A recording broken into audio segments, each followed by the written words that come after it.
예, 레위기서 강해입니다. 11장에서부터 15장까지 나오는데요. 거기에 가장 중요한 단어를 보면 정결과 부정이에요. 정결과 부정. 자, 정결이라는 뜻은요, 밝음 혹은 깨끗함이라는 뜻을 가지고 있고요.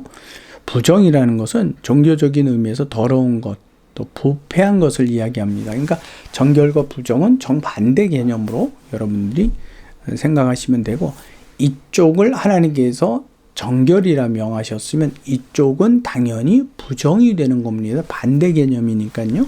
특별히 또 이제 13절에 보면 가증한 것이라는 단어가 나옵니다.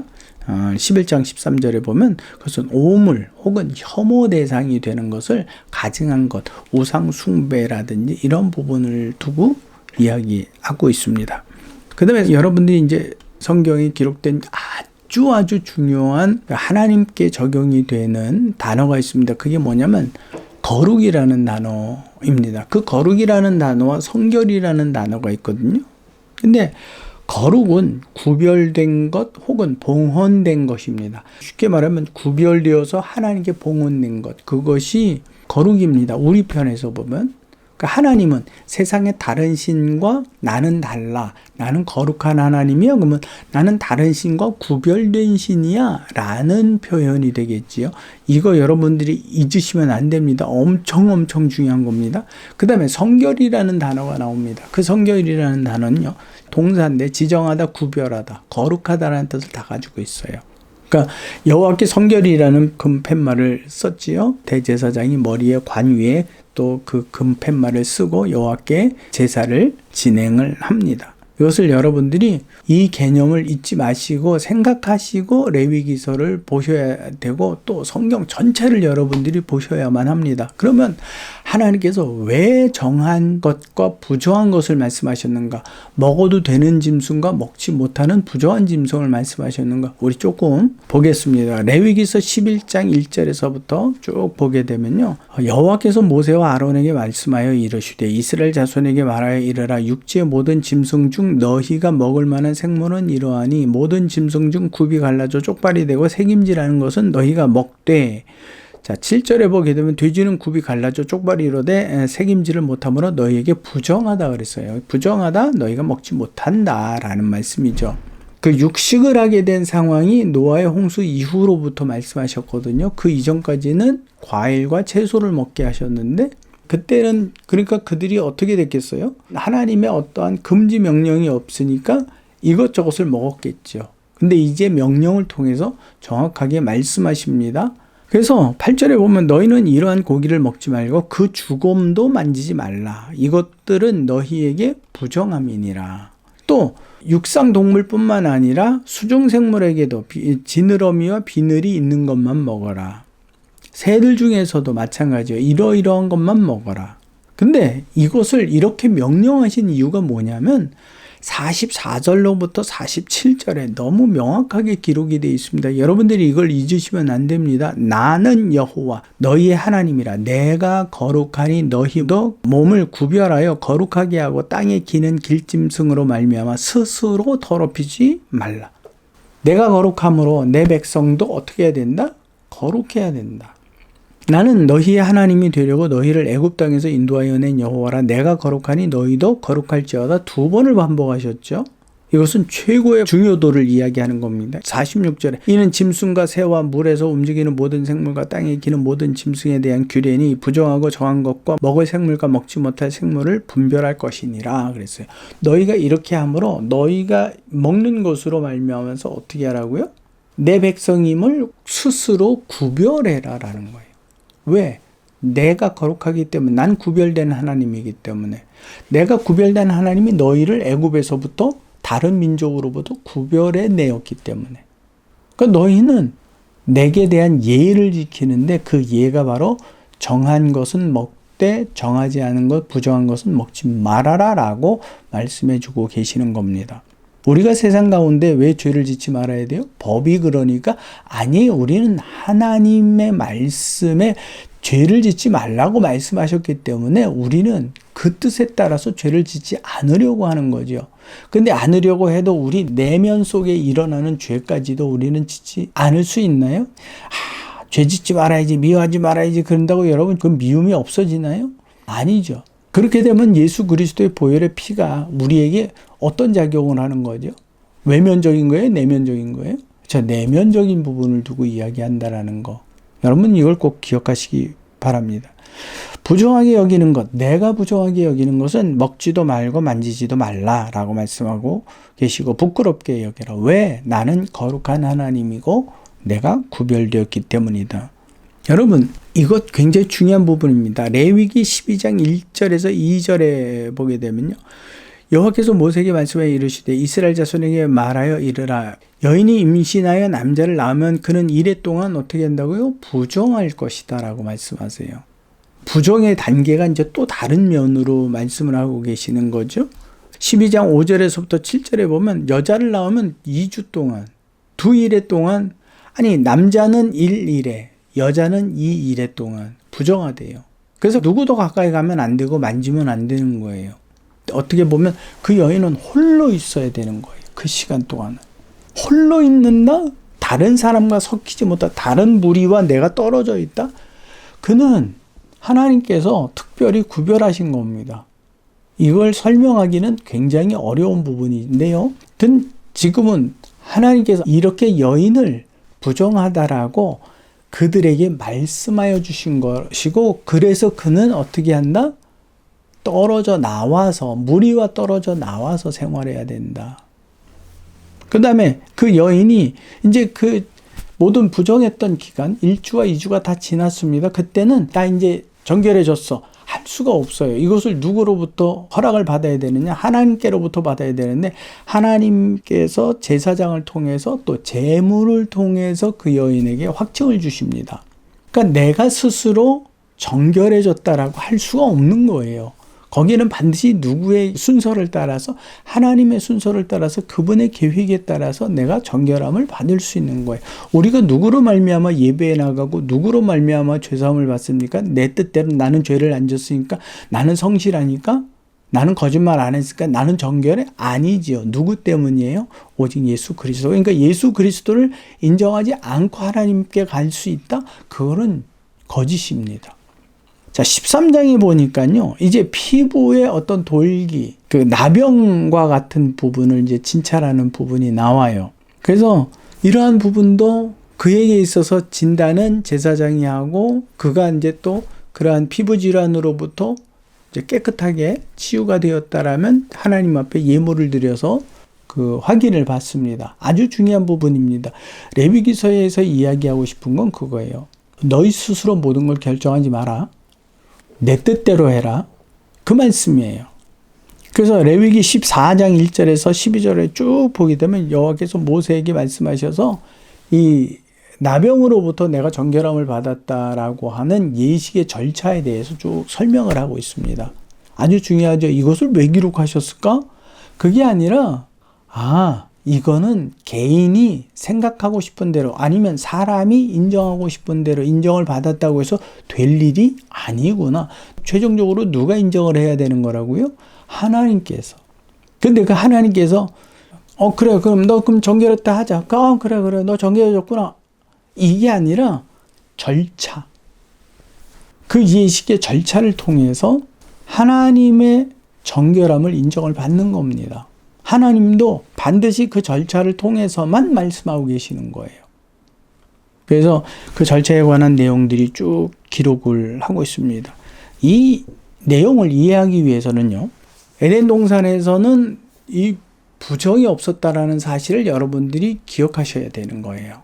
무슨 말이냐면, 뱀은 부정한 짐승으로 기록되지 않았습니다. 도마뱀, 도롱뇽이나 이와 같은 것들은 부정한 짐승으로 이제 말씀을 하고 있는데, 뱀은 부정한 짐승으로 말씀하고 있지 않아요. 오히려 지혜가 아주 교활하다, 뛰어나다라고 설명은 하고 있습니다. 그러니까 부정하다라는 건 다른 거예요. 자, 선악과를 따먹기 전에 평가는 뭐였다고요? 지혜로운 짐승이었다라고 하는 거죠. 그래서 사단을 비유해서 지혜롭게 속이는 그러한 기능으로서 성경은 비유적으로 표현하고 있습니다. 뱀이라고. 진짜 에덴 동산에서 뱀이 막 활개치고 다니지 않았다라는 거예요. 에덴 동산에서는 사람과 뱀이 같이 놀고 모든 짐승이 부정이 없으니까요. 함께 어우러졌었어요. 근데 이것이 어떻게 된 거예요? 선악과를 따먹음으로 인해서 떨어져 나왔어요. 그래서 분리가 됐어요. 그래서 그들은 합체가 되질 않아요. 근데 이것이 하나님의 때에 다시 합체가 되죠.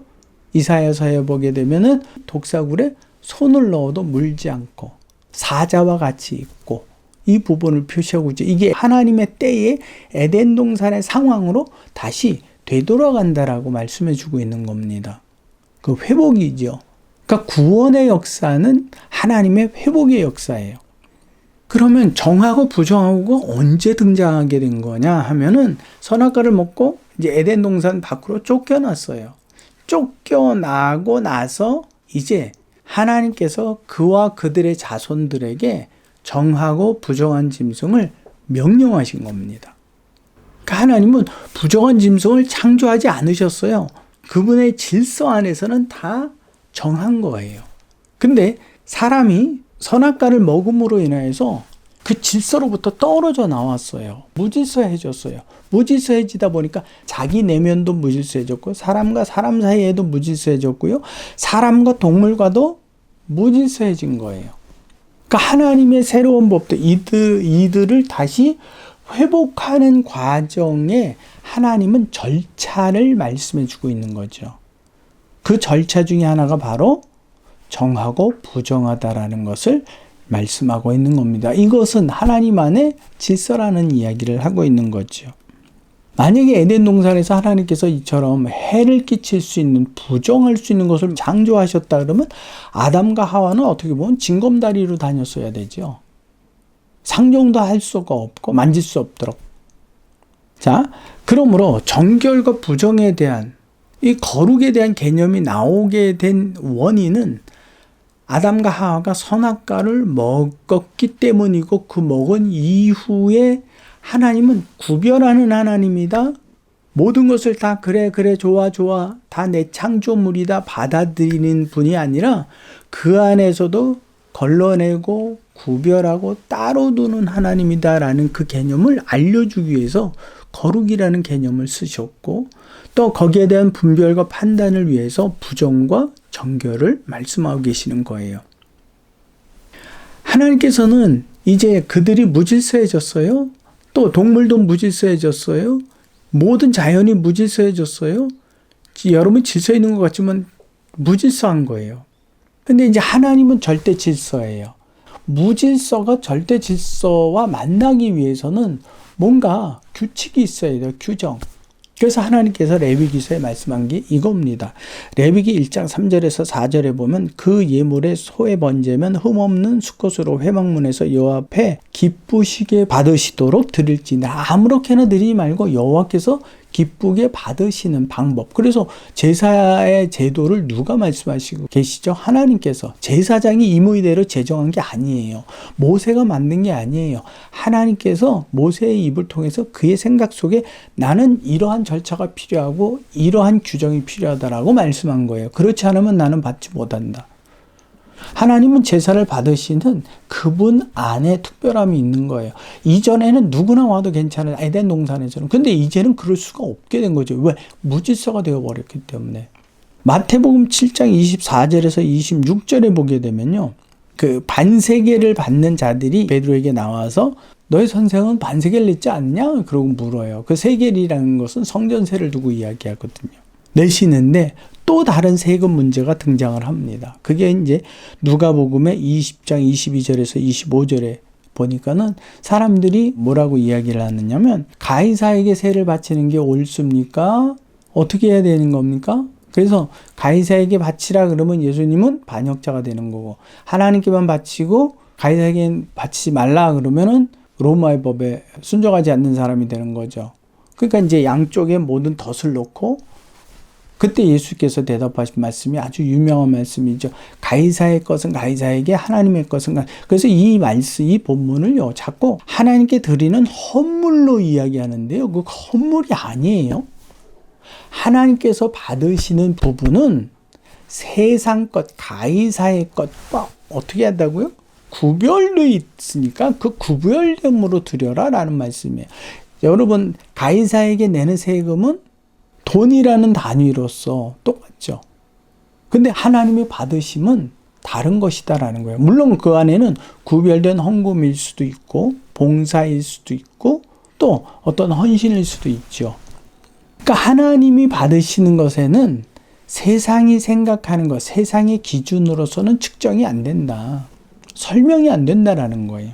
그래서 예수님께서는 요한복음 4장 23절과 24절에 이렇게 말씀을 하고 계십니다. 아버지께 참되게 예배하는 자들은 영과 진리로 예배할 때가 오나니 곧 이때라. 아버지께서는 자기에게 이렇게 예배하는 자들을 찾으시느니라. 기뻐하시느니라. 하나님은 영이시니 예배하는 자가 영과 진리로 예배할지니라. 아무렇게나 예배하지 말아라. 근데 이 여인은 어디 여인이에요? 사마리아 여인이에요. 사마리아는요, 하나님께서 이 다윗의 자손, 이 솔로몬이 영 못마땅한 일을 행하였기 때문에 그 나라를 둘로 쪼개버리셨어요. 쪼개셨을 때에, 이건 이제 역사서에 기록이 되어 있는 부분인데요. 그때 이제 하나님께서 한 사람을 선택해서 이스라엘의 10지파를 그에게 허락하시면서 네가 가서 나라를 세워라. 그래서 만든 게 북이스라엘이에요. 그 북이스라엘의 수도가 사마리아 성이었어요. 그 사마리아 성과 베델에, 그리고 단에는 뭐가 있었냐면 직접 만든 금송아지가 있었고 성전이 있었어요. 근데 그들에게는 레위 지파, 제사장 직분을 맡은 사람들이 없었거든요. 그래서 여로보암이 그냥 돈을 받고 그냥 줬어요. 그럼 네가 해. 네가 하고 싶으면 해. 그러고 줬어요.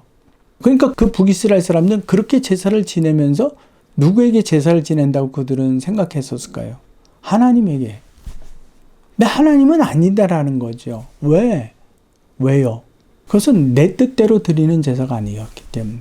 남유다도 마찬가지. 그들은 이제 하나님 앞에 드리는 제사가 그들 안에서 변질이 돼버렸어요. 그러니까 하나님도 그 제사를 받으실 수가 없어요. 북이스라엘이든 남유다든 똑같아져 버린 거예요. 그러니까 하나님께서 내가 받아야 될 새로운 제사, 예배가 있어야 되죠. 그 예배에 사용되는 순서와 절차가 바로 영과 진리예요.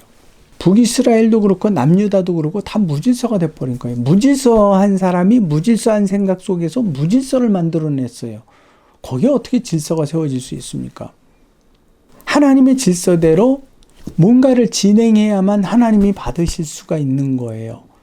왜? 하나님의 다 형상이기 때문에. 그래서 하나님께서 하나의 절차를 세우셨는데 예수 그리스도를 보내신 거죠. 이 세상에 없는 하나님의 아들로서 절대 완전이죠. 그 완전한 제물의 피, 또 그분의 역할 자체가 대제사장의 역할이죠. 기름 부음을 받은. 그래서 그렇게 완전한 존재로서의 제사와 제물이 필요하셔서 예수 그리스도를 보내셨어요. 그러니까 아무나 아무 제물이나 가지고 제사를 지낸다고 되질 않아요. 왜? 무질서하니까. 근데 그 예수 그리스도로 제사를 드리는 사람이 이제 어떤 조건이 돼야 되죠. 그 조건을 스스로 해결할 수 있나요? 무질서한 사람이 해결할 수가 없죠. 그래서 그 조건을 도와주시는 영으로 성령을 보내셨어요. 그래서 성령이 우리 안에 있는 믿음을 도우시고 고백을 도우시고 우리의 모든 몸과 마음과 영혼의 정성을 하나님께로 집중할 수 있도록 우리를 도우신단 말이에요. 그런데 그분은 우리의 그와 같은 질서를 통해서 예수 그리스도에 대한 확고한 믿음을 갖게 하고 그의 피로 말미암아 죄의 가리움을 받은 우리가 하나님을 깊이 칭송하도록 이끌어가 주세요. 성령의 역할이 그거예요. 깨닫게 하시고 가르치시고 기억나게 하시고 인도하시고 부활하게 하시고. 이게 하나님의 새로운 질서가 생겨난 거예요. 그래서 그 질서를 통하지 아니하고서는요, 누구든지 하나님을 배웁지 못합니다. 여러분, 하나님을 통하지 않고도 어떤 사람, 그 이단이 되겠죠. 그들에게 있어서 이 사람의 말을 우리는 저기다 어떤 분을 보니까 뭐 성령님이라고 부르기도 하더라고요. 그런다고 그게 되는 게 아니에요. 그건 내가 그렇게 믿고 싶다고 내가 그 사람을 그렇게 너무너무 하나님만큼 존경해서 하나님이라고 부른다고 그 하나님이 되는 것도 아니고 성령님이라고 생각한다고 성령님이 되는 것도 아니에요. 왜요? 다 무질서하기 때문에. 그렇기 때문에 우리는 그 질서, 하나님의 질서대로 제사를 지내고 질서대로 예배를 드려야지만 하나님이 받으시는 거예요. 그것이 바로 하나님께서 성경을 기록하셨을 때에 정결과 부정, 거룩, 성결을 말씀하신 겁니다. 이것이 바로 나의 질서다. 이대로 행하여야지만 내 백성이 되고 이대로 예식을 진행해야지만 내가 그 제사를 받을 수 있고 예수님 말씀하신 그대로 행할 때에 내가 그를 찾고 발견하고 그를 내게로 인도할 것이다 라고 말씀해 주시는 겁니다. 우리는요, 제사와 예배가 우리의 뜻대로 되어지는 줄 착각해요. 그래서 우리가 볼 때는 엄청나게 어마어마한 가격과 또 건물의 크기와 화려함과 뭐 예술적 가치와 무슨 음향 시설과 뭐 이런 것들을 보고 하나님께서 영광 받으셨다라고 생각을 해요. 진정으로 하나님께서 영광 받으신 것은요, 카타콤이라고 그러죠. 숨은 자들의 예배예요. 그것은 누군가 알지 못하는 무덤 속일 수도 있어요. 예수님처럼 광야에 나가서 홀로 드리는 기도와 찬양과 하나님의 뜻에 대한 소원. 여러분들은 어떤 걸 예배라고 생각하십니까? 거룩해요? 뭐가 거룩해요? 우리가 왜 여기에 대해서 속아 넘어가느냐 하면요, 성경에 대한 정확한 그 용어 정리가 안 됐기 때문에 그래요. 그래서 목사 아빠 성경 공부도 자녀들로부터 시작이 된 거지만 그걸 왜 하게 됐느냐 하면 아이들에게 성경의 중요한 개념을 좀 설명해 주고 싶었어요. 이게 설명이 안 되니까 그렇죠. 여러분, 사랑하라 그러면 모든 걸 다 끌어안아요? 근데 고린도서의 사도 바울은 뭐라 그래요? 내가 다른 사람을 위하여서 내 목숨을 내어준다 할지라도 사랑이 없으면 안 된대. 아니, 내가 다른 사람을 위해서 내어주는데 사랑이 없어서 죽겠어요? 열정이 없는 걸까요? 아니죠. 근데 하나님 앞에서는 그게 인정을 받지 못한다라는 거예요. 누구의 것이 없기 때문에 하나님의 것이 없고 그 사람 개인의 것만 있기 때문에. 그래서 정결한 짐승만 먹으라고 이제부터 정결한 고기만 먹어야지 이러라는 뜻이 아닙니다. 하나님에게 있어서 정결과 부정, 성결과 거룩을 말씀하신 게 바로 이걸 얘기해 주는구나. 그렇다면 내가 이제로부터 온 마음과 영과 힘을 다하여 하나님의 뜻 안에서 그분이 기뻐하시는 예배자가 되어야 되겠다. 여러분, 그 부분을 깊이 생각하시고, 여러분, 저와 여러분들의 제사와 예배가 참 하나님께서 받으시고 기뻐 받으시는 온전한 그러한 예배가 되기를 진심으로 소망합니다. 수고하셨습니다.